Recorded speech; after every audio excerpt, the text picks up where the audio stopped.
Welcome, folks. Welcome back to the TikTok Pathfinder campaign. As always, I am your friend and game master, Psycho DM, here to bring you another installment of our adventure. So, let's get started, shall we? When last we left our adventurers, they had been attempting to discern the honesty of the stranger that had approached, begging for help.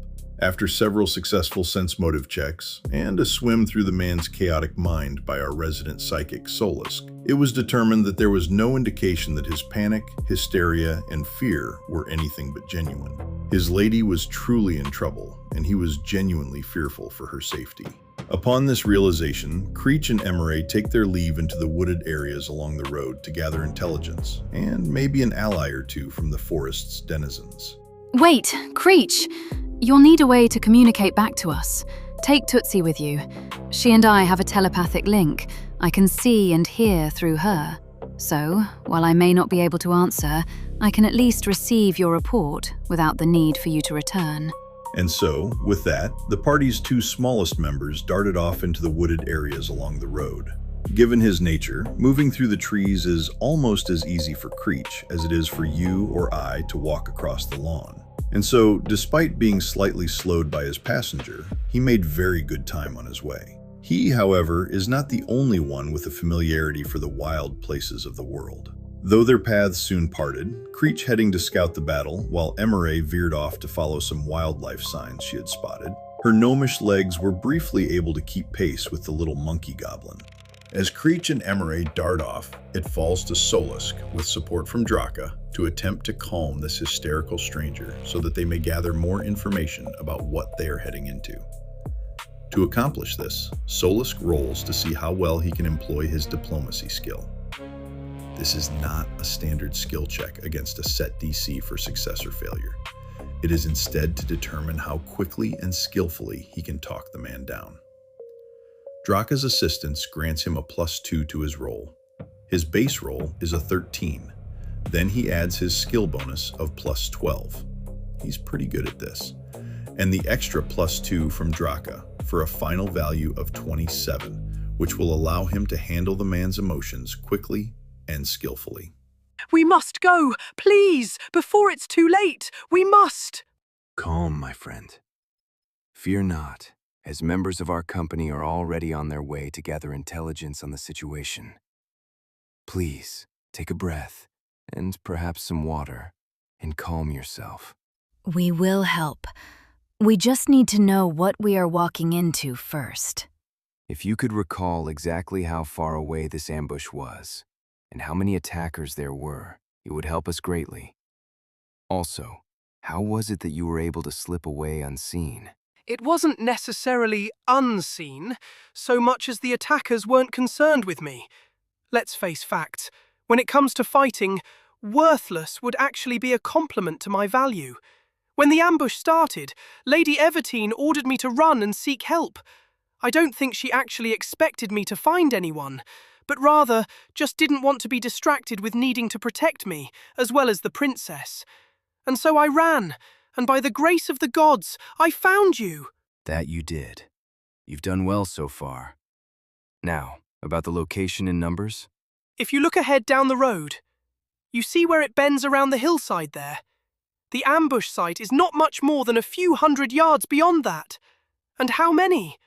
I can't be certain, but what I do know is that there were originally 24 members of the Royal Guard under Lady Evertine's command, but several among the front ranks went down quickly under a hail of arrows and crossbow bolts before a seemingly endless stream of masked and hooded men came crashing out of the woods.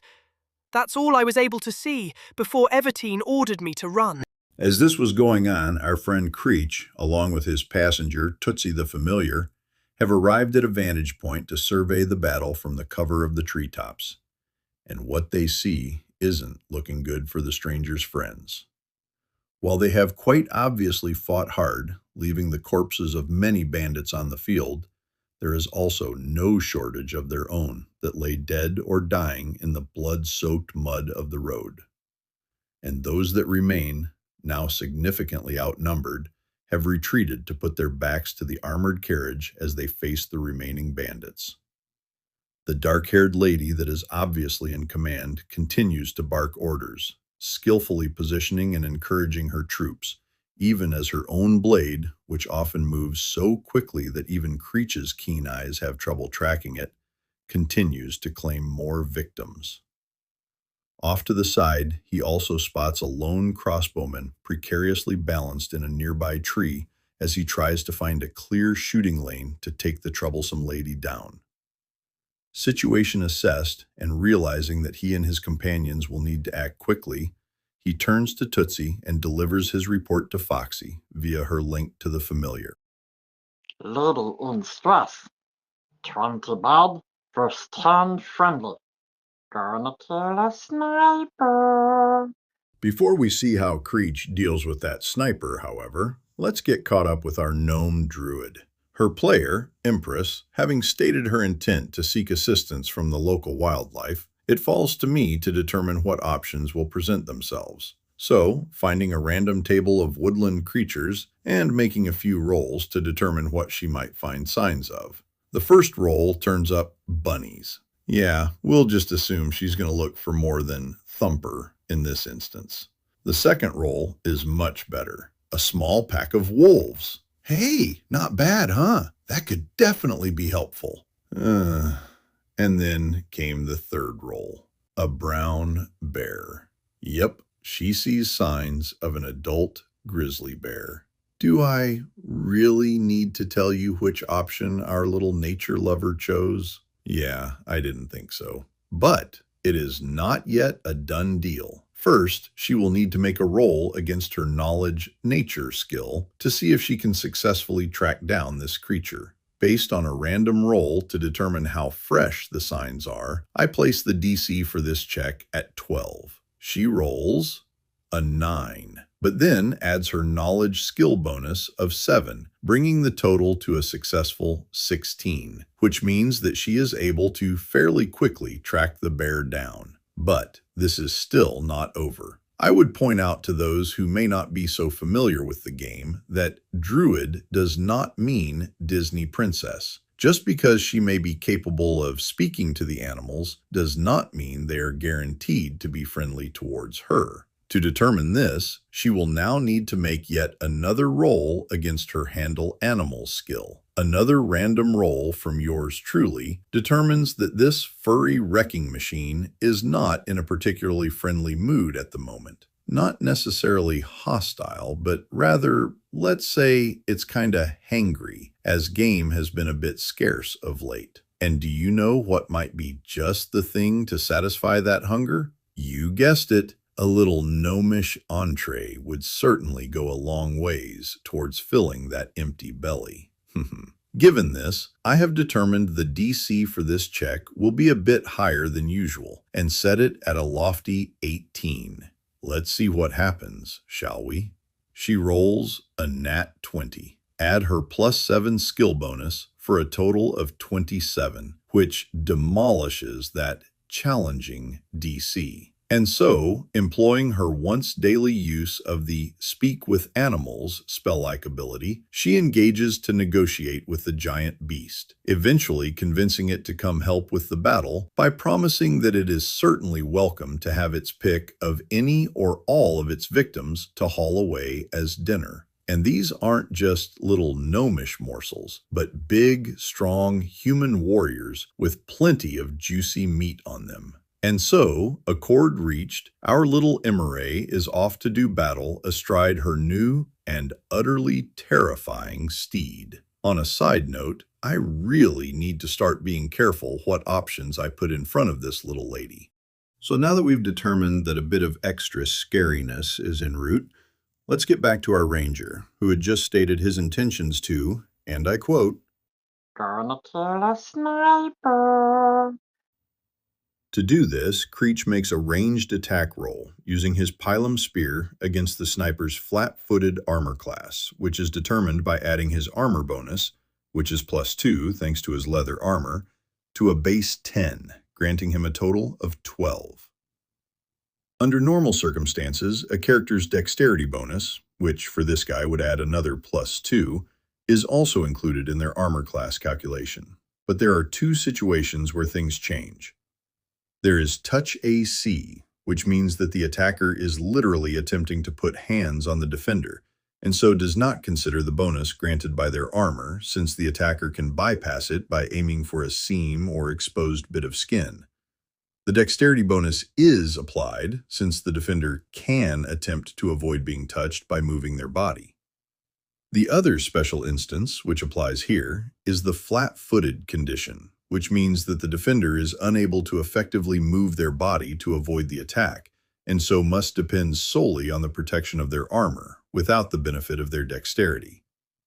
This guy is quite literally attempting to balance on narrow branches in a tree, which, since he is not a monkey goblin like Creech, affords him little opportunity to attempt to dodge an incoming attack. Creech rolls a whopping 3 on the die, but thanks to his extreme dexterity bonus, which is applied to ranged attacks, he adds a +9, giving him a total attack roll of 12, which matches the sniper's current AC. And, since attacks against a defender's AC are a meets-it-beats-it situation, his attack is successful. Next, since his attack was successful, he rolls his damage. The damage for his Pilum Spears is a D6, +1 for his strength. He rolls a 6 on the die and adds his +1 strength modifier for a total of 7 damage to the sniper, who, being a lowly level 1 fighter, only has a total of 10 hit points. Now, I don't know about you, but when someone chucks a spear into my ass, I tend to jump, which is precisely how our sniper reacts as well. Unfortunately for him, as we have pointed out, he is up a tree, attempting to balance on narrow branches. As such, his sudden jerk causes him to need to make a dexterity save with a DC of 10 plus the damage he just took, making it a 17. He rolls a 5 on the die, adds his +2 for dexterity, and doesn't even come close, which means he then falls from the tree. Falling causes an additional 1d6 damage per 10 feet, and this guy is a bit more than 10 feet up the tree. It's a 5 on the die for falling damage, and as you may recall, this poor bastard only had 3 hit points remaining. He thuds to the ground, snapping his neck, and dies. One bad guy down. Way to go, Creech. Now there's only a couple dozen more to deal with. As all of this has been going on, the rest of the party has finished their talk with the stranger and begun making their way towards the site of the ambush, with the stranger, despite his obvious exhaustion, pushing the pace as much as he is able, desperately hoping that they will arrive in time to help his friends. And arrive in time they do, but just barely. Draka, Solusk, Foxy, and Davy crest the last small rise to find themselves looking down at what remains of a desperate battle. The roadway is littered with the bodies of both bandits and guardsmen, some still moaning in pain, but most now beyond the worries and suffering of this world. What remains is a pair of badly wounded royal guardsmen flanking a dark-haired woman who seems to be desperately fighting to maintain an air of confidence for the benefit of her men as they stand, backs to the armored carriage in the middle of the scene, facing 7 remaining bandits, including one barking orders as they attempt to find a way past the flashing steel of the Dark Lady. It appears as though they may be on the verge of success until they are distracted by the savage battle cry of a charging orc, the insulting refrains of a halfling with a lute, the chanting of a catfolk summoning arcane energies, the stare of a dark man whose mere gaze unsettles, the crash of their sniper's body hitting the ground beneath a monkey goblin with a spear. Oh, and the bellow of a giant grizzly bear as it crashes out of the forest, being ridden by a colorful gnome who seems just a bit too gleeful to be in the presence of the raging beast. Both the bandits and their foes stop, staring slack-jawed for a few precious seconds at the spectacle, before the bandit captain, the first to regain composure, begins barking orders in the attempt to organize his men to meet this new threat. And with that, my friends, it is officially time to roll initiative. Battle is being joined. It is time to see what your characters are truly capable of. I will provide a battle map showing placements of friends, enemies, and unknowns as soon as possible so that you may choose your targets or actions. Until that time, give me your initiative rolls and I will set up the battle order. And may chaos reign.